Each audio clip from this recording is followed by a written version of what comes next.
Buenos días, ¿cómo están? Qué gusto saludarlos. Sean bienvenidos. Es un placer darles la bienvenida en esta mañana. Dios los bendiga. Y bueno, sigamos adelante. Gracias por conectarse de manera inmediata.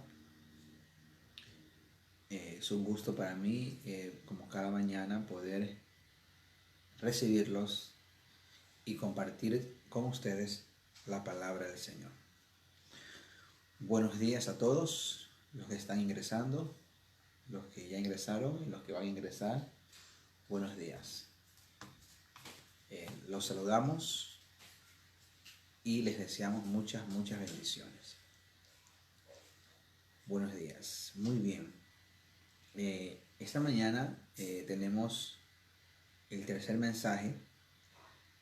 Nos va a faltar tiempo para cerrar con la Odisea el sábado, pero vamos a ver cómo nos organizamos. De ya les digo que el día viernes a las 7 de la noche tendremos transmisión.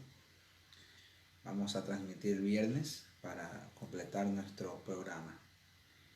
Estamos abordando Apocalipsis y seguramente no será el único tema que abordemos. Pues posiblemente abordemos después de parábolas, abordemos Apocalipsis 13. Es muy posible, pero desde el punto de vista histórico, bíblico, sociológico, abordaremos Apocalipsis 13, pero más adelante.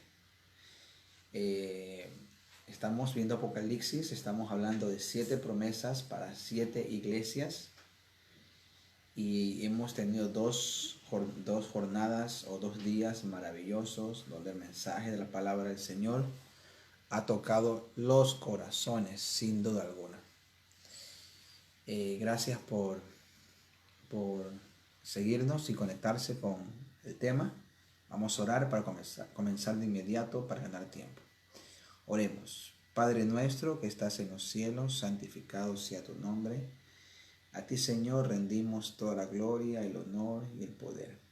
Queremos abrir tu palabra y nos ponemos humildemente, mansos, Señor, dispuestos a aprender a tus pies. Así que, Señor, háblanos, toca los corazones, muévete con el poder del Espíritu Santo.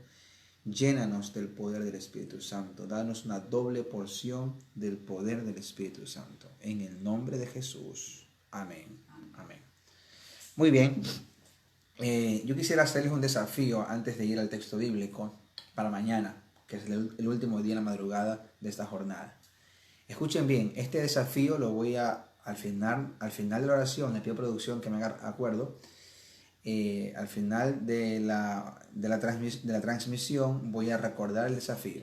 El desafío consiste en lo siguiente. Hoy usted escriba todos sus pedidos de oraciones. Hoy y usted ore más tarde, ore al mediodía, ore en la noche, a la hora que pueda ore.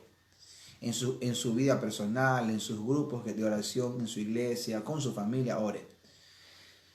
Pero mañana le voy a pedir que no haga pedidos de oraciones personales. ¿Cómo, pastor? Si para eso estamos, correcto. Pero mañana les voy a pedir que todos hagamos un solo pedido de oración. Que sea recibir la presencia del Espíritu Santo en nuestras vidas. Así que mañana ese será nuestro único pedido de oración. Y que pare la pandemia y que la pandemia se redireccione. ¿Está bien? Entonces vamos a hacer mañana... vamos a hacer solo uno, perdón. Vamos a hacer solo uno. Primero, la otra semana hacemos otro. ¿Está bien? Vamos a hacer solo uno. Vamos a hacer que el Señor nos dé el Espíritu Santo. Mañana, todos vamos a pedir eso. ¿Está bien? Solamente pidamos la presencia maravillosa del Espíritu Santo en nuestra vida. ¿Está bien? Mañana. Así que hoy usted haga todos sus pedidos. Por usted, por su salida, por su familia, que son pedidos hermosos y que nos quitan el sueño muchas veces. Pero mañana todos pidamos, pero escribamos. No nos hagamos los guapos ni los chéveres. Escribamos nuestros pedidos de oraciones. que sea el único, que Dios nos dé el Espíritu Santo. ¿Cuántos dicen amén? Los que estén de acuerdo, pongan un dedo arriba. ¿Está bien? Ok, muy bien. Ok, vamos al texto en esta mañana, Apocalipsis capítulo 2, versículos del 12 en adelante. Apocalipsis 2, versículos del 12 en adelante. Nuestro viaje por las 7 iglesias, nuestro viaje turístico, bíblico, nos lleva a la iglesia de Pérgamo. Y escribe al ángel de la iglesia en Pérgamo, el que tiene la espada aguda de 2 filos, dice esto: yo conozco tus obras y donde moras, donde está el trono de Satanás, pero retienes mi nombre y no has negado mi fe, ni aun en los días en que Antipas, mi testigo fiel, fue muerto entre vosotros, donde mora Satanás. Pero tengo unas pocas cosas contra ti, que tienes ahí a los que retienen la doctrina de Balaam, que enseñan a Balac a poner tropiezo ante los hijos de Israel, a comer de cosas sacrificadas a los ídolos y a cometer fornicación. Y también tienes a los que retienen la doctrina de los nicolaitas, la que yo aborrezco. Por tanto, arrepiéntete, pues si no, vendré a ti pronto y pelearé contra ellos con la espada de mi boca. El que tiene oído, oiga lo que el Espíritu dice a las iglesias. Al que venciere, daré a comer del maná escondido y le daré una piedrecita blanca. En la piedrecita es escrito un nombre nuevo, el cual ninguno conoce sino aquel que lo recibe. Apreciados hermanos, la iglesia de Pérgamo fue una iglesia de la siguiente etapa. Esmirna fue la iglesia de la persecución, desde el año 100 hasta el 300 y algo, 301, 311. Fue la iglesia de la persecución, fue la iglesia de los mártires, de los primeros mártires. Pero Pérgamo es otra iglesia. La era que representa en el cristianismo, la iglesia de Pérgamo, representa a la iglesia de la prosperidad, a la iglesia de la libertad, entre comillas, en cierta manera. Es la iglesia del progreso. Por ejemplo, miren ustedes lo que significa la palabra Pérgamo. Pérgamo viene del griego, que significa pergamino. Y uno de los epítetos que tenía la ciudad de Pérgamo, que era la ciudad más famosa de Asia, le decían la ciudadela o la ciudad gloriosa. Y yo quiero pensar que le decían ciudadela por lo hermoso, porque estaba asentada sobre una colina. Era una ciudad que se la veía desde abajo y la ciudad veía al resto desde arriba. Entonces la ciudad de la colina o la ciudad gloriosa era una ciudad digna de progreso, una ciudad que no vio morir a sus habitantes a filo de espada. Una de las concesiones que el último rey hizo en el año 133 antes de Cristo fue que, en pleno auge del Imperio Romano, fue que después de su muerte dejó en su pergamino, en su testimonio, en su testamento, el rey, que Pérgamo tenía que unirse al Imperio Romano. Él vio la debacle inminente y diplomáticamente se unió al Imperio Romano. No permitió que Roma entre y devaste la ciudad, porque una de las cosas que Roma hacía era quemar las bibliotecas. Y la ciudad de Pérgamo tenía la segunda biblioteca más poderosa y completa después de Alejandría. Algunos dicen que hasta la par o un poco más arriba estuvo la biblioteca de la ciudad de Pérgamo. Y miren cuántos rollos, que serían como libros o documentos, panfletos para nuestro tiempo, cuántos rollos habían en la biblioteca de Pérgamo. Habían 200.000 rollos. Era una ciudad culta, ciudadanos cultos, reconocidos.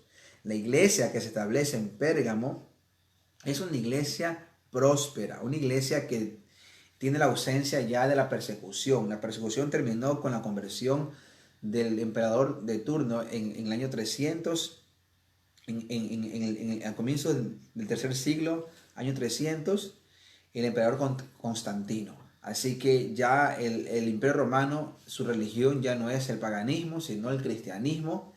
Y aquí va a aquí va a estar el problema realmente. Pero Pérgamo es la ciudad gloriosa, es la ciudad culta, y la iglesia obviamente va a gozar de esos beneficios. Y yo me he gozado con estas lecciones porque yo no había descubierto antes que en Apocalipsis, en el mensaje de las 7 iglesias, yo encontraría principios bárbaros de misiología.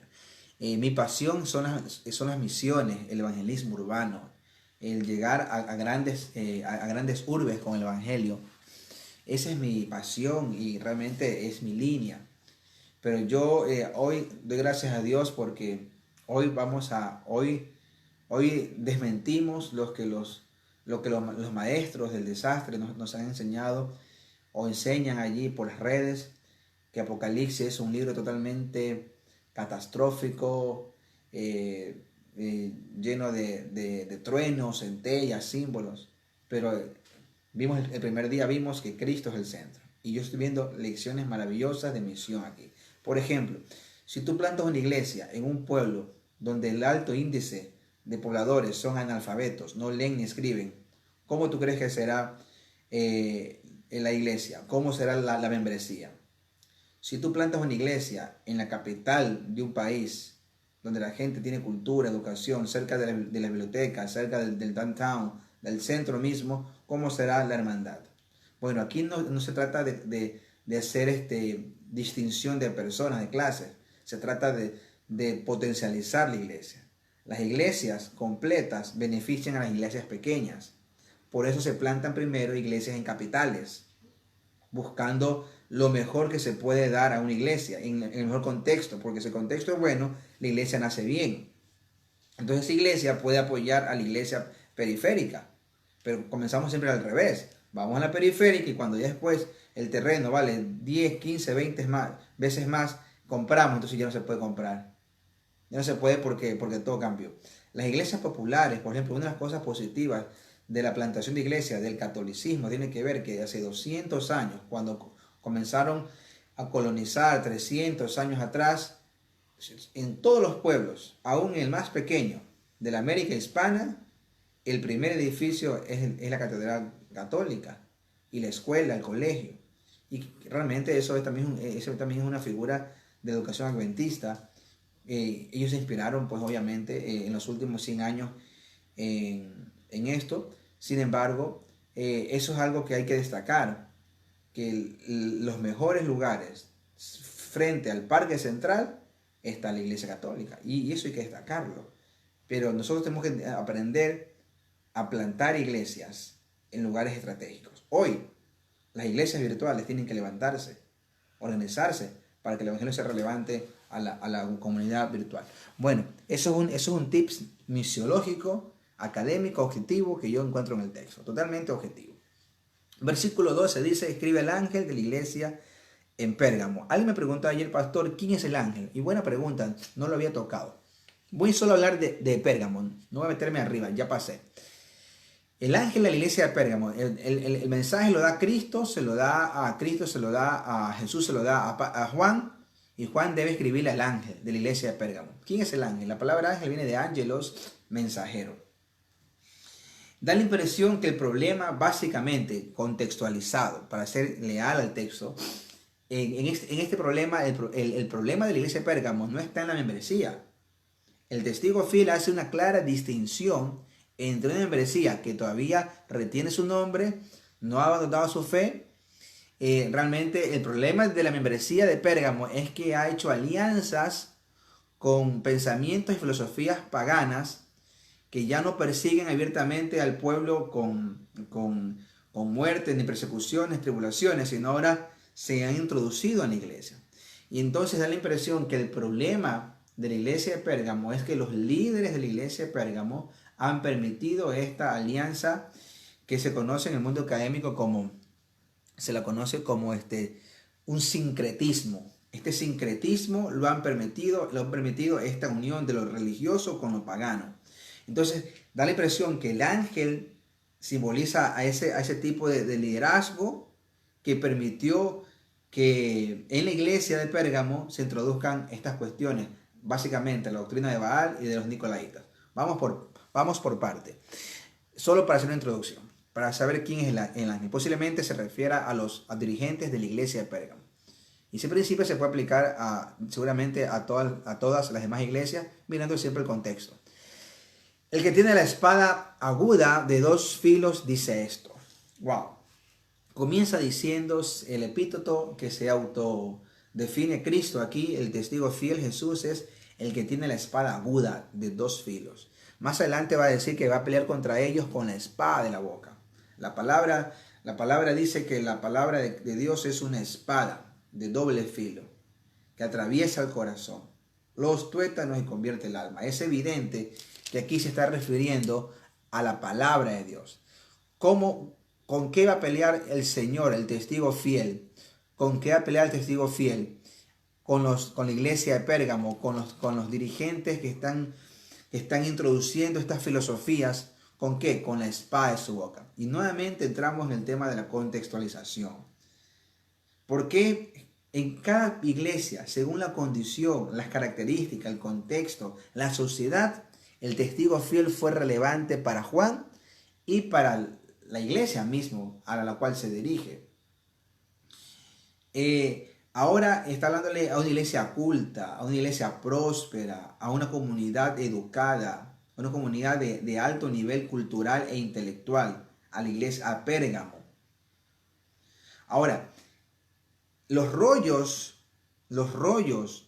de la iglesia de Pérgamo, de la biblioteca, venían de ascendencia griega, pagana. Así que la filosofía de Pérgamo era una filosofía pagana. Una filosofía pagana. ¿Me entienden? Entonces, esa filosofía pagana se estaba introduciendo posiblemente en la iglesia de Pérgamo. Entonces, la única manera de contrarrestar el paganismo, lo que no es verdad, es con la palabra del Señor.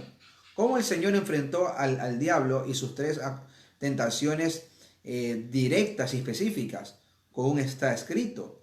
Los cristianos de hoy en día necesitamos manejar el texto bíblico de tal manera que cuando se nos pide a cuenta nuestra fe, podamos darla. La palabra del Señor debe ser nuestra espada, nuestro escudo, nuestra salvaguardia, nuestra única regla de fe, nuestra base doctrinal. La iglesia adventista, sus doctrinas, sus creencias están basadas en la palabra de Dios. No hay una doctrina de la iglesia adventista que no esté basada en la palabra de Dios. No, pero tú dirás, pastor, pero ustedes leen a Ellen White. Sí, Ellen White tiene su lugar. Y yo en un momento hablaré un día entero sobre eso. Pero tiene su lugar, pero ninguna de nuestras doctrinas son basadas en Ellen White o en ningún otro autor. Nuestras doctrinas están basadas en la palabra de Dios. Ahora, ¿cómo se conocían a los pioneros adventistas al comienzo? Como el pueblo del libro. Dilo al mundo, era comparte el evangelio al mundo. Ese fue el lema de la iglesia en sus comienzos. Hoy en día los hermanos de la iglesia buscan internet, cuando alguien les pregunta algo, buscan al pastor. Ahora, la palabra no está para debatir. Yo nunca aceptaría un debate bíblico. Eso era un método que usaban los pioneros porque no habían circos. En 1800 no habían circos, ni distracciones, ni cines, ni teatros. Entonces lo que hacían como eran pueblos cristianos, protestantes en los Estados Unidos, que estaban organizándose, 1700, comienzo de 1800, eran los reverendos, iban de una ciudad a otra ciudad a retar al pastor de esa ciudad, al otro reverendo. Y eso no es correcto. Ellen White nunca recomendó eso, y un pastor lo perdimos con el tema de las hermanas Fox, que yo puedo un momento hablarles, porque no recibió el consejo de la iglesia, y sobre todo de Ellen White, de que no debata. Y fue a debatir y lo perdimos. Es muy peligroso debatir. Yo no avivo ese espíritu. Yo vivo el espíritu de compartir el mensaje en contexto, con técnica. Muy bien, entonces el que habla es el que tiene la espada aguda en sus manos, una espada de doble filo. Yo conozco tus obras. El testigo fiel conoce todo. Esa va a ser la introducción a todas las iglesias. Yo conozco tus obras. O sea, a mí no me puedes engañar. Podrías engañar a los hermanos, a los dirigentes, a tu esposa, pero a mí no me puedes engañar. Es como el testigo fiel introduce. Yo conozco tus obras. Perdón, donde moras, donde está el trono de Satanás. Pero tiene algo bueno. Miren, conoce sus obras, conoce dónde está, en Pérgamo, donde está el trono de Satanás. Déjame hablarte un poco sobre esto. La iglesia, el pueblo de Pérgamo, cuando se unió en el año 1333, perdón, en el 133 a.C., se unió a Roma diplomáticamente. Mira, usted estudia la historia de los países que se libraron de Gran Bretaña por guerra y luego se unieron de una manera diplomática, como Escocia. Hay lecciones importantes que uno puede aprender espirituales en la historia de Escocia, de cómo se liberan, cómo le cuesta la liberación a ese pueblo, y ahora hace unos años atrás se unieron vía diplomática. Hay una lección importante. Sin embargo, este pueblo se unió diplomáticamente a Roma. Roma no la conquistó, ellos cuidaron su biblioteca, su cultura. O sea, políticamente fue una decisión correcta. Pérgamo tiene en sus bases la política como filosofía. Perdón, tiene en sus bases el ademán político, la estrategia política. Entonces Pérgamo, para congraciarse con Augusto, uno de los primeros César, de la dinastía César, en el año 29 antes de Cristo, Pérgamo fue la primer ciudad no romana que le construyó un templo a Augusto César. O sea, que Pérgamo comenzó a alimentar o a fortalecer la idolatría al emperador, siendo no romanos, o sea, no eran romanos, eran griegos. O sea, ellos le pusieron o institucionalizaron el trono de César en Pérgamo. Ahora, la Roma pagana le heredó todas las tradiciones, todos los modos a la Roma religiosa, a la Roma cristiana. Ya los romanos oraban el domingo como día del sol. Cuando se convirtió Constantino al cristianismo, bueno, realmente vamos a ponernos de acuerdo aquí todos, es que la política es peligrosa, la política no es buena, es peligrosa, y peor es la politiquería, ¿no? Eso es nociva y a veces es criminal. Bueno, vamos a ponernos de acuerdo, ya nos hemos peleado, hemos matado cristianos, miren, yo soy cristiano, vamos a ponernos, ustedes guardan el sábado como cristianos, ok, pero el domingo es el día del sol, y mira que Jesús se levantó por allí, no te preocupes, vamos a hacer el domingo. Y Constantino puso como institución el domingo como día cristiano. O sea, esa retórica de que Jesús se levantó el domingo, mira, no están así. Pero si vamos atrás, hay muchos sectores cristianos que están siguiendo la medida que Constantino tomó del paganismo. Ahora, Pérgamo avivó, ayudó, fortaleció, animó la idolatría al César en sus tierras los griegos nunca adoraron personas, los griegos adoraban dioses. Lo más cercano eran dioses humanos como Hércules. Los griegos nunca adoraron a un rey o un emperador, no, ellos eran caudillos como Alejandro Magno. Pero los romanos sí, pues, tenían la costumbre, comenzaron a adorar al emperador, a la estrella de los César como Dios, y después a las otras dinastías de los emperadores romanos como Dios. Pero Pérgamo le hace el banquito, le pone el trono. Entonces aquí entendemos que Pérgamo tenía el trono de Satanás en la adoración del César. Ahora, esa adoración del César se heredó a la Roma cristiana. Ya no con el emperador como tal, sino como el obispo de Roma. Ahora, lo que yo lo digo con mucho respeto. Mira, con mucho amor. Pero yo no puedo salirme del texto, yo no puedo driblear el texto, yo no puedo chifiar el texto. Yo tengo que hablar del texto. Entonces Pérgamo, su problema era que allí en esa ciudad habitaba el trono de Satanás y también habitaba la iglesia. No hay problema de que las iglesias estén en pueblos paganos, porque el evangelio es para eso. En Las Vegas, en Ámsterdam, en otras ciudades totalmente puertos, como Guayaquil, como Panamá, Ciudad Panamá. Las iglesias deben brillar, las iglesias. Pero el problema es cuando esa tendencia va dañando la pureza del evangelio. Ahí está. Y ese era el problema que tenía Pérgamo. Entonces le dice, yo conozco dónde moras y dónde está el trono de Satanás, pero retienes mi nombre. Eso es bueno. O sea, que el carácter todavía de la iglesia era bastante bueno. El nombre en la Biblia significa carácter. Retienes mi nombre. O sea, todavía la iglesia era una iglesia fervorosa que mantenía el cristianismo bastante primitivo. Y no has negado mi fe. Es una iglesia creyente, una iglesia que no ha negado, que no ha apostatado. Ni aún en los días de Antipas, mi testigo fiel, fue muerto entre vosotros, donde mora Satanás. Miren ustedes.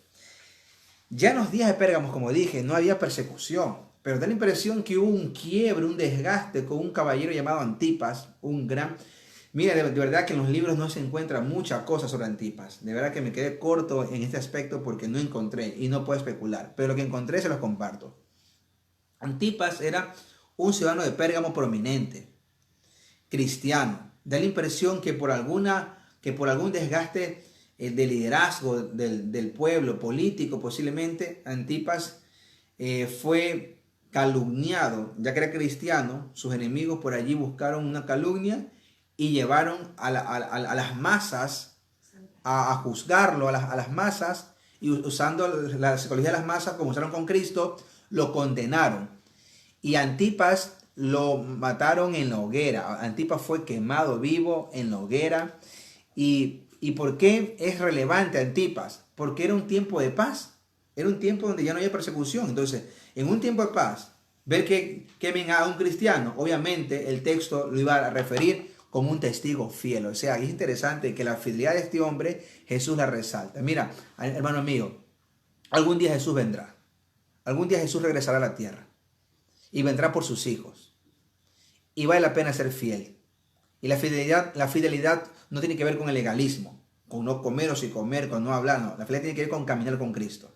Y Cristo nos ayuda a guardar sus mandamientos por amor, por una relación con Él hermosa. Y cuando somos fieles a Dios, el hombre y la mujer son fieles, no cuando no van a la cama con una pareja que no es su esposo o su esposa. Son fieles cuando en todo momento están juntos. Cuando al estar solos están tentados, pero mantienen el recuerdo y los votos de su esposa o su esposo en la mente y en el corazón. La fidelidad con Dios tiene que ver con caminar con Cristo. Así que cuando Cristo venga, vendrá a buscar a su pueblo fiel, a la iglesia, a su esposa, a la iglesia. Así que, hermano mío, yo te animo a ser fiel al Señor en esta mañana. ¿Cuántos dicen amén? Hermanos, ¿cuántos dicen amén? Escriba, hermano, escriba. Yo quiero, numeral, hashtag, yo quiero ser un testigo fiel. Yo quiero ser un testigo fiel. ¿Cuántos dicen amén? Escriba, hermano. Yo quiero ser un testigo fiel. Amén, hermanos. Entonces el texto va a seguir diciendo, ni en los días de Antipas, que fueron días difíciles, negaste mi fe. Aquel testigo fiel que fue muerto entre vosotros, donde mora Satanás. O sea, el Señor está airado con este tema de la morada de Satanás. Porque esto se va después a institucionalizar en el mundo cristiano. Este es el problema del trono de Satanás. El 14. Pero tengo unas pocas cosas contra ti. O sea, mira, tengo algunas cosas que te voy a decir. Mira, a mí me gusta la objetividad de Cristo. Porque si a mí me dicen a mí, oye, allá mora Satanás, hermano, yo ni me aparezco. Yo ni me aparezco. Pero el testigo fiel separa lo malo y separa lo bueno. O sea, eso se llama objetividad. Entonces dice lo siguiente.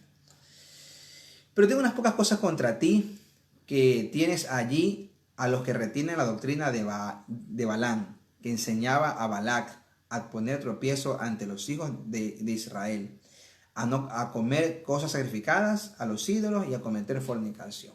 Bueno, todos sabemos quién fue el profeta Balaam. El profeta Balaam, su nombre significa el que conquista, o el que conquista o el que domina. Y Balaam, ustedes saben la historia, ¿no? Ustedes pueden ver ahí en Números, capítulo 23, capítulo 24, 25, yo no voy a leerlos, pero usted recuerda la historia, ¿no? Balaam era un profeta de la antigua Mesopotamia, y Balaam fue contratado, fue seducido por el rey Balac para que maldiga al pueblo de Israel que venía conquistando, saliendo de Egipto con poder, venía haciendo proezas, para que lo maldiga y no pueda conquistarlos a ellos, a los moabitas. Entonces, ustedes saben la historia, pues en la primera vez Balán no va, recibe a los soldados, le dice, bueno, quédense aquí, mira. Usted está en la historia bíblica, él los recibe, le dice, bueno, y él es diplomático, Balán es político, y aquí está bien encasillado el contexto y el texto. Balán es político, es diplomático. Le dice a los enviados del rey Balac, les dice, no se vayan, déjenme esta noche a ver si sueño, si Jehová me habla, le diré lo que él dice. Él sabía. Claro que Balán no era israelita, pero era semita. Era descendiente de Abraham, pariente de la familia de Abraham, era semita. Era seguramente de Ur de los Caldeos, de la región donde Abraham moró la familia. Entonces el texto va a decir que 2 veces hizo lo mismo. A la primera vez no, Jehová dice que no vaya. Volvió el rey a mandarlo con más regalitos, seducirlo. Usted sabe que todo lo que lubrique, lo que tiene color verde, eso aviva los ojos de las personas. Entonces lo mandaron nuevamente a seducir, y entonces el texto dice que nuevamente quédense aquí, coman conmigo, duerman aquí en mi casita. Los toleraba, y el Señor le dijo, bueno, como ya ellos han venido a ti, lo que el Señor quiso decir, como ellos ya vienen a ti y tú no puedes decirles que no, anda, pero vas a hacer lo que yo te diga. Entonces ustedes saben la historia, la burra le habla, la burra le habla, entonces la burra lo reprende y no maldice a Israel, sino que lo bendice. Pero luego de eso, hay una historia en la Biblia que está entre líneas y está en número 31:16, más adelante, ahí mismo en Números, donde el texto dice que Balán le aconseja a Balac que le haga una fiestita a los israelitas, que le haga una fiestita, que le dé comidita, mujeres, idólatras. Entonces él decía, ¿para qué yo los voy a maldecir si los puedo corromper? ¿Me entiendes? ¿Para qué yo matarlos a filo de espada? ¿Para qué los matar a filo de espada? A filo de espada, si los puedes corromper. La estrategia de la iglesia cristiana, de la iglesia pagana, convertida al cristianismo, de la Roma cristiana, ya no fue matar a los cristianos porque vio que no podía. Por cada uno que mataba, 1000 se convertían. La estrategia del diablo en esta etapa de la iglesia fue corromper la iglesia. Mira, es posible que tú seas muy formalista, muy líder, perdón la expresión, que seas muy leal a la fe, como la iglesia de Pérgamo. Seas muy leal a la fe. No toleres que te cambien el día de reposo, no toleres que te hablen de la inmortalidad del alma, no toleres alimentos malsanos, no toleres el chisme, que eso es muy bueno, te felicito, y te pongo 3 likes y un me encanta. Entonces, que el chisme no lo toleres, pero es posible que tenga inclinaciones politiqueras mezcladas con la fe. Y no me refiero a la política secular, me refiero a sincretizar la religión. Me refiero a adoptar políticas, métodos políticos, mañas políticas, e introducirlas en la iglesia. Balán le dice a Balac, ¿para qué los vas a matar, hermano? Pues corrómpelos y ya, y ni tú ni yo nos limpiamos las manos y se acabó el problema aquí. Y este es un tema que todos estamos involucrados, yo, tú y todos nosotros. Así que la iglesia de Pérgamo tiene un trasfondo político. La estrategia del diablo es mezclar el error con la verdad. La estrategia del diablo es politizar la iglesia, dañar la pureza del evangelio. Hermanos, y si estoy predicando para alguien que siente que la pureza del evangelio se está dañando, déjame decirte que la única manera de recuperar la pureza es regresando a tu primer amor. Amén. Es no tolerando a los de Baal, y peor a los nicolaitas. Entonces, y así fue, ¿no? Entonces la gente se rebeló contra el Señor. Moisés hizo una revuelta. Un hijo de la familia de Aarón, un hijo de Aarón, de Eliezer, comenzó a matar a un tipo que tenía una mujer extranjera que estaba embarazada en el templo. Los persiguió y la ira de Dios se calmó. Y muchos murieron ahorcados. Muchos de los líderes que apoyaron a Balac y a Balán murieron ahorcados. Ese sincretismo estaba en Pérgamo. Es la verdad mezclada con error. Al diablo le gusta. Al diablo la verdad no le molesta. Al diablo al enemigo lo que le molesta es la verdad pura. Pero la verdad con error no. Mira, sí, tú crees en Cristo, yo creo en Cristo. Tú amas a Cristo, yo amo a Cristo. Tú crees en Jehová, yo creo en Jehová. Tú le dices Jehová, yo le digo Dios. Yo le digo eterno, ¿cómo le quieras decir? Al enemigo de las almas, eso no le molesta. A él le molesta la verdad pura, el evangelio puro, que no tiene sincretismo. Ese evangelio es que al enemigo le molesta. Está bien, mira, guarda el sábado. Puedes guardar el sábado, está bien. Si quieren guardar el sábado, como decían nuestros hermanos, nuestros primos, los bautistas del séptimo día, lo decían en el tiempo ya de 1800, 1900, decían, si el sábado es el día del Señor, pero si quieres guardar un día de reposo, guarda el sábado porque ese es eso. O sea, mira, tú puedes hacerlo. Es muy peligroso negociar la fe. Hermanos, la fe no se negocia. El evangelio es puro y así debe mantenerse hasta el final. El evangelio eterno, puro. Las buenas nuevas de salvación son puras. No se puede uno negociar con eso, hermano. Ahora, el problema también era que ellos soportaban a los nicolaítas. ¿Ustedes recuerdan a los nicolaítas? Ya hablamos de los nicolaítas. ¿Recuerdan que hablamos de los nicolaítas? ¿Recuerdan en Apocalipsis 2, los versículos... a ver, aquí me ayuda con los nicolaítas. Versículo 6. Pero tienes esto, que aborreces. Esto es un punto alto de la iglesia de Éfeso. En Éfeso aborrecían a los nicolaítas y Jesús también los aborrece. Pero en Pérgamo, la política, el desliz político, el cintureo, hizo que ellos también toleren y retengan. Miren, retienen. Tienes a los que retienen la doctrina. ¿Qué es retener? ¿Qué se entiende por retener? No es tener solamente. Es si me cae, lo cojo. Si me lo quitan, lo retengo. Si usted viene a quitarme mi marcador, mi resaltador, yo lo agarro con dos manos y no se lo voy a dar. Eso es retener. Abrazar. Los cristianos de Pérgamo, algunos pseudo cristianos, abrazaban la doctrina de los nicolaítas. Ya hablé sobre eso. Vea el video del día martes. Pero más o menos era así. Los nicolaítas creían que el alma y el cuerpo eran dos unidades diferentes.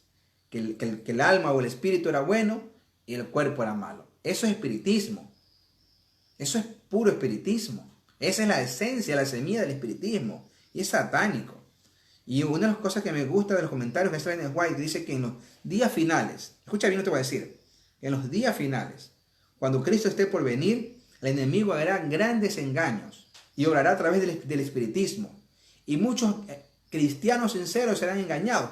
Mateo 24, engañarán posiblemente a los escogidos. Y muchos tropezarán. Mucha gente que hoy perdió su ser querido, si no tiene clara la doctrina y se alimenta la cultura, porque recuerden, nuestro pensamiento es griego, nuestra mentalidad, la mentalidad del mundo es griega. Griega conquistó el pensamiento del mundo para siempre.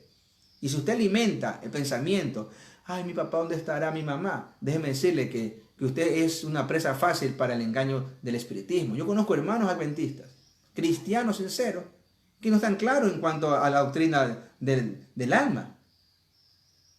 Y los nicolaitas decían que el espíritu era bueno, que el cuerpo era cárcel del espíritu, que puedes fornicar, puedes pecar, tienes 2, 3 mujeres, 2, 3 maridos, pero mientras a tu alma esté pura. Y es lo que ocurre. El cristianismo popular, ¿qué enseña? No importa cómo vivas, no importa si adulteras, si mientes, si esto, con tal que una vez a la semana estés a cuentas, no hay problema. Es pura doctrina nicolaíta. Es un cristianismo mezclado con el error. Y hermanos míos, y yo les digo en el nombre de Jesús, que aunque tú seas sincero, si tú no tomas una decisión por Cristo, te vas a perder sinceramente cuando Cristo venga. Pero no es necesario. Cristo quiere salvarte, pero la verdad pura debe entrar en tu corazón. Hermanos, ¿cuántos quieren que la verdad pura entre a su corazón. Digan amén, hermanos. Digan amén. Escriban numeral. Yo quiero recibir el evangelio eterno. Yo quiero recibir la verdad pura en mi corazón. Yo quiero recibir la verdad del Señor en mi corazón. Escriba, yo quiero recibir la verdad del Señor en mi corazón. Ese evangelio puro, esa verdad sin mezcla. Escriba, hermano, yo quiero recibir la verdad en mi corazón, hermano. ¿Cuántos dicen amén, hermanos? La doctrina de Balaam y la doctrina de Baal y los nicolaitas tenían mucho que ver. Balaam era un hombre político y los nicolaitas también eran políticos. Ambos nombres tienen mucho que ver de conquista, de perversión del pueblo. Ambos nombres, Balaam y los nicolaitas, tienen mucho que ver en eso. Así que, hermanos míos, cuidado con las cosas que estamos aceptando. Y yo no estoy hablando ni de la música, yo no estoy hablando ni de la moda, yo estoy hablando de filosofía. De doctrina, porque uno dice, ay, el mundo entra a la iglesia, porque no, yo no estoy hablando de esas cosas, eso no aplica aquí. Yo estoy hablando de las filosofías, de la doctrina, de lo que hace cristianismo, no. La música, la vestimenta, te hace decente y te pone en cultura, en contexto, pero lo que te define como cristiano es la filosofía cristiana. Si tú vas al Caribe, a Trinidad y Tobago, no vas a adorar como adoras en Ecuador, en Panamá, en Chile, formalmente. Allí vas a ver que la cultura tiene mucho que ver en la adoración. Pero eso no hace el cristianismo diferente, ¿o no? Es la esencia misma del cristianismo. Si vas al Congreso Mundial de la Iglesia Adventista, el próximo año vas a ver que los desfiles típicos de la vestimenta es hermoso y respetable. Pero eso no define el cristianismo. Lo que define el cristianismo son las esencias del evangelio. Eso define el cristianismo. Al fin y al cabo, el evangelio viene en la cultura judía, en el paquete judío cristiano. No se puede uno despegar de la cultura. Pero el tema es que el evangelio rompe con los aspectos nocivos de la cultura. Los antivalores de la cultura, el evangelio los rompe. Pero las cosas positivas, el evangelio tiene que correr a través de eso, porque es más fácil que el evangelio llegue a través de aspectos culturales positivos a que sea rechazado por la cultura. Cuando es bloqueado por la cultura, entonces el evangelio es perseguido. Cuando nosotros no llevamos el evangelio como tiene que ser contextualizado, el evangelio es perseguido. Una mala interpretación del evangelio trae persecución. Muy bien, entonces vamos a terminar leyendo los versículos que vienen abajo, el versículo 16. Por tanto, arrepiéntete. Esto va a ser un constante. En la iglesia de Esmirna no les dijo que se arrepientan, pero bueno, se cree que sí. Hay predicadores que le ponen ahí, pero yo no encontré la palabra arrepiéntete en el mensaje de Esmirna. Pero aquí se les dice arrepiéntete, y también se los dijo a los de Éfeso, arrepiéntete, pues si no, vendré a ti pronto. Wow, es juicio. Vendré a ti pronto y pelearé contra ellos, o sea, no contra ti. O sea, me encanta la objetividad, hermano. ¿Cuánto le cuesta al mundo cristiano ser objetivo? La gente no tiene objetividad, la gente opina cualquier cuestión, la gente no valora el contexto, los elementos de juicio. Hace juicios a priori. Eso es falta de inteligencia, de sabiduría. Y dice la Biblia, el que le falta sabiduría, pídala a Dios. La gente repite lo que escucha. La gente se llega, si el mayor dice esto, yo lo sigo. No, siga a Jesús, a la palabra. Y pase por aquí todo espíritu, pruébelo. Todo comentario, toda cosa, pruébelo. El texto dice, arrepiéntete, porque vendré pronto a ti, pero pelearé con ellos. ¿Con qué peleará el Señor con ellos? El testigo fiel. Pelearé con la espada de mi boca. Es decir, que la verdad contra las filosofías erradas.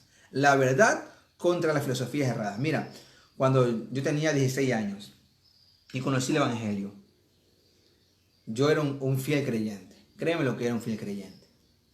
Yo era muy fiel creyente.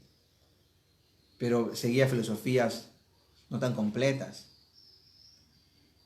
Y recuerdo que un día la persona que llevó el evangelio a mi vida, le pregunté, ¿por qué tú dices que el día domingo no es el día del Señor? Dame un argumento para creer. 16 años de edad. Un potencial catequista. Sincero.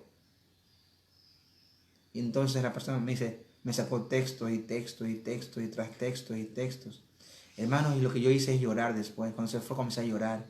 Señor, ¿cómo te he fallado? Quiero servirte. Yo estaba en la secundaria y allá en mi país se manejaban en aquel tiempo actividades extracurriculares los sábados que tenían que ver con la graduación de la secundaria y era obligatorio. Es más, había actividades que eran orgullos familiares, a que un chico las haga. Yo recuerdo que estaba yo con los militares todos los sábados y yo era un buen aspirante. Y yo era un buen integrante, era jefe de mi escuadrón. Estaba puesto siempre en la esquina izquierda para hacer las conversiones. Me encantaba el orden cerrado. La vida militar me apasionaba. Pero yo todos los sábados iba. Hasta que un día aprendí la palabra. La espada atravesó mi corazón. La espada atravesó los tuétanos de mi ser. La espada me convirtió. Y lloré. Y fue un sábado más. Y recuerdo que cuando fui, yo estaba mal, me sentí mal, iba llorando en el ómnibus, en el bus, hasta el lugar. Ya yo estaba desconcentrado. No sabía que tenía que ir a la iglesia, pero yo sabía que no estaba en el lugar correcto, que estaba infringiendo el día del Señor. Y muy inocentemente lo entendí así, hasta que tomé la decisión y seguir a Cristo. Acepté la palabra. La filosofía que yo tenía fue combatida con la palabra. No sé si estoy predicando para alguien en esta mañana que no es miembro de iglesia y me ha escuchado por algunas mañanas, por algunas madrugadas me has escuchado, en horarios diferidos me has escuchado y la palabra ha tocado tu corazón. Creías que la Biblia decía que era blanco, creías que era blanco, pero cuando abres la Biblia no es blanco, sino es rojo. Y entonces te cuesta porque así el blanco lo recibiste de tus abuelos, de tus padres. La tradición fue de padre a hijo. Y ahora la Biblia choca con la tradición. La espada parte la tradición y te duele, como a mí me dolió. Pero déjame decirte que si tú no sigues la verdad, el Señor vendrá a ti y peleará contigo. Y Él no te va a dejar hasta que no haga lo que dijo que haría contigo. ¿Cuántos dicen amén, hermanos? Escriba, yo quiero recibir la palabra del Señor. Escriba, mi hermano, yo quiero recibir la palabra del Señor en mi corazón. Yo quiero recibir la palabra del Señor en mi corazón. Escriba, mi hermano, escriba. Yo quiero recibir la palabra del Señor en mi corazón. Y pelearé contra ellos con la espada de mi boca. Y para terminar, vamos a ver la promesa que el Señor hace aquí en esta iglesia. El que tiene oído, oiga o escuche u obedezca lo que el Espíritu dice a las iglesias. Al que venciere, siempre al que venciere, señores, venceremos. Saldremos. Si usted tiene fe en Dios, si su fe es férrea en el Señor, es firme, venceremos. Está enfermo, estás contagiado, estás solo, estás endeudado, te botaron del trabajo, quedaste en el aire, te despidieron sin ninguna razón. Déjame decirte que vencerás. Si crees que Dios está contigo, esta experiencia va a ser un cambio en tu vida, será un antes y un después. Se convertirá en el punto de despegue de tu existencia y saldrás adelante en el nombre del Señor. Tienes que creerlo. Al que venciere, le daré de comer del maná escondido. ¿Qué maná escondido? Usted recuerda lo que Pablo dice en Hebreos 9:4. Bueno, el autor bíblico, pero yo creo que Pablo, y como muchos por allí creemos que Pablo es el autor de Hebreos, porque la estructura literaria y las palabras son las mismas, o sea, no hay otro así como Pablo en el canon del Nuevo Testamento. Lo que el autor de Hebreos dice en el capítulo 9, versículo 4, el autor de Hebreos dice que en el arca habían 3 elementos.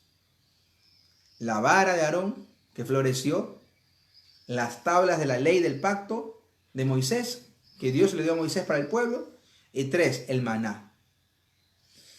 El maná escondido, Jesús dijo, el maná que llovía cada día para que el pueblo agarrase en el desierto, y el viernes llovía doble porción, recogían doble porción para el sábado no recoger. Ese maná fue un alimento extraño, que no hay mucha descripción en la Biblia. Parecía copos de nieve, pero era un alimento extraño que caía del cielo, nutritivo. Ese alimento extraño dice que a los que vencieren les dará el maná escondido. Jesús dijo, yo soy el pan de vida. Jesús es el pan de vida. Jesús calma nuestra hambre espiritual. Ese maná escondido tiene que ver con... Y cuando estaba en el arca, según Hebreos 9:4, quiere decir que el arca estaba en la presencia de Dios, en el lugar santísimo, donde la Shekinah bajaba. Quiere decir que ese maná viene de la presencia de Dios. Ese alimento espiritual, ese alimento que calma el hambre del ser, viene de la presencia de Dios. ¿Y quién salió de la presencia de Dios para salvarnos? ¿Quién fue que salió de la presencia de Dios para darnos pan? ¿Quién fue? Cristo era con Dios. Cristo estaba con Dios. Cristo, el mismo Dios, vino a darnos ese pan. El que venciere tendrá a Cristo en su corazón y nunca más tendrás hambre. Nunca más tendrás hambre espiritual. Nunca más tu corazón va a suspirar por un vacío desgarrador, porque Cristo llenará tu vida. Una de las cosas que yo sentía cuando era un joven sin Cristo era que mi corazón estaba vacío. Había un hueco en mi vida, en mi alma había un hueco. Yo tenía hambre. La tradición no llenaba mi ser. Pero cuando Cristo llegó a mi vida, Cristo me dio paz, me llenó el ser. Y hoy para mí, mi alimento es Cristo, la palabra del Señor. La palabra del Señor es mi alimento. ¿Cuántos quieren recibir a Cristo? Escriba en su corazón. Yo quiero, numeral, yo quiero recibir a Cristo. Yo quiero recibir a Cristo. Le haré el maná escondido que sale la presencia de Dios. Tendrás a Cristo en tu ser. Y le haré también una piedrecita blanca. Y déjame terminar con esto. En el aparato o aparataje judicial romano, ellos tenían una costumbre para clasificar al culpable del inocente. Cuando en un juicio romano, el presunto culpable, se presentaba delante del tribunal y era hallado culpable, el presunto criminal recibía una piedrecita negra con su nombre. Estabas frito, estabas al otro lado. Con eso te sentenciaban a lo que sea, cárcel, crucifixión, lo que sea. Estabas hecho. Pero a los inocentes el tribunal les entregaba una piedra blanca con su nombre. Jesús está agarrando la cultura del tiempo y dice, al que venciere, así como el tribunal romano te da una piedra blanca que no vale para mucho, yo te daré una piedrecita blanca. Y en la piedrecita he escrito un nombre nuevo. Y el nombre es símbolo de carácter. Cuando Cristo venga, nosotros habremos madurado nuestro carácter. Y cuando Cristo venga, seremos transformados en un abrir y cerrar de ojos. Como dirían los viejos adventistas, lo único que llevaremos al cielo será el carácter. Hay una hermana muy linda en Guayaquil que murió, que fue una madrina espiritual para mí. Me decía, Julio César, tu carácter, me decía Julio César, recuerda que lo único que llevarás al cielo será tu carácter. Ahora, cuando Cristo venga, nuestro carácter habrá sido pulido. ¿Y cómo se pule el fuego? ¿Cómo se pule el hierro, el metal? Con fuego. La prueba, la tribulación es para pulir. La tribulación es para pulir el carácter, la fe. Pero cuando Cristo venga, seremos transformados finalmente. Ahora, nuestro carácter será transformado y será presentado delante del trono, del juicio, y seremos absueltos. Y nadie conocerá el nombre que tendremos. Y no es que me van a cambiar el nombre. Ojalá que, bueno, no me importa mi nombre en el cielo, contar que tenga en el cielo. Pero a mí me gusta. Y se me lo puedo llevar, chévere. Pero lo que el texto está queriendo decir es que el nombre, el carácter que cada salvado, que cada fiel adquiera, nadie lo conocerá. Pero, ¿qué significa eso? Yo pregunto. Yo te puedo contar mi experiencia de conversión, de crecimiento entre caídas y levantadas en la fe. Yo te puedo escribir. Alguien me animó, no sé quién me animó hace unos meses atrás a escribir mis memorias. Creo que es muy temprano para escribirlas. Pero yo puedo escribir mis memorias, puedo escribir mi libro, mi conversión. Hay otras mucho más apasionantes, las mías no están apasionantes. Pero yo puedo escribirte, puedo grabarte sermones de mi conversión. Pero nunca te podré transferir mi experiencia. Pero nunca te podré transferir mi necesidad y cómo Jesús me llenó. Te podré explicar, trataré de descifrarte, pero no podrás nunca conocer a no ser que tú tengas una experiencia con Cristo, que Él cambie tu carácter, que Él trabaje en tu vida y que recibas un nuevo nombre. ¿Cuántos dicen amén? Escriba, mi hermano. Yo quiero recibir un nuevo nombre. Escriba, hermano, escriba numeral. Yo quiero recibir un nuevo nombre. ¿Cuántos dicen amén, hermanos? Yo quiero recibir un nuevo nombre. Le haré una piedrecita blanca y en la piedrecita un nombre nuevo, el cual ninguno conoce, sino aquel que lo recibe. La mayor evidencia del Evangelio, de que Jesús existe, de que está vivo y regresa, la mayor evidencia de que este libro llamado Biblia es palabra de Dios, la mayor evidencia de que Dios existe, de que ese Dios invisible al cual nadie ve, existe, la mayor evidencia eres tú y soy yo. No es la arqueología solamente. La mayor evidencia de que Dios es real, de que la palabra funciona, que el Evangelio es puro, que convierte, es cuando tu vida es transformada, cuando la mía es transformada. Solo allí hay evidencia, allí hay poder. La teoría es acompañada con la conversión, con la práctica. Entonces hay poder. Tú, hermano mío, eres la mayor evidencia. Por eso eres llamado a ser testigo, a testificar, a ser un testigo fiel. Porque tu testimonio es poderoso. Porque nadie puede sentir como tú sentiste. Nadie puede saber lo que tú supiste hasta que Cristo cambió tu vida. Él es el testigo fiel. Él es la clave. Él es la salvación. Él es el centro del Apocalipsis. No hay profecía sin Cristo. La profecía es hueca sin Cristo. El Evangelio no serían buenas nuevas sin Cristo. Cristo es todo, hermanos. Escriba, Jesús es todo. Escriba, hermano, que se le grabe en el corazón que Cristo es todo. Que su gracia es abundante, que su gracia es maravillosa, que no hay pecado que no pueda perdonar, que no hay distancia que no pueda cortar, que no hay gente que no pueda recibir, que no hay pueblo que no pueda salvar. Cristo es poder, la palabra es poderosa, es amor, es pasión. Cristo es la salvación. ¿Cuántos dicen amén? Escriba, Cristo es mi salvación. Escriba, hermano, Cristo es mi salvación. Cristo es mi esperanza. Ame a Jesús. Apasionese por Cristo, hermano, para que el carácter de Cristo sea reproducido en usted. Ame a Cristo. Y cuando el tiempo no sea más, cuando el tiempo de Dios llegue y Cristo regrese, nosotros reflejemos su carácter, hermano.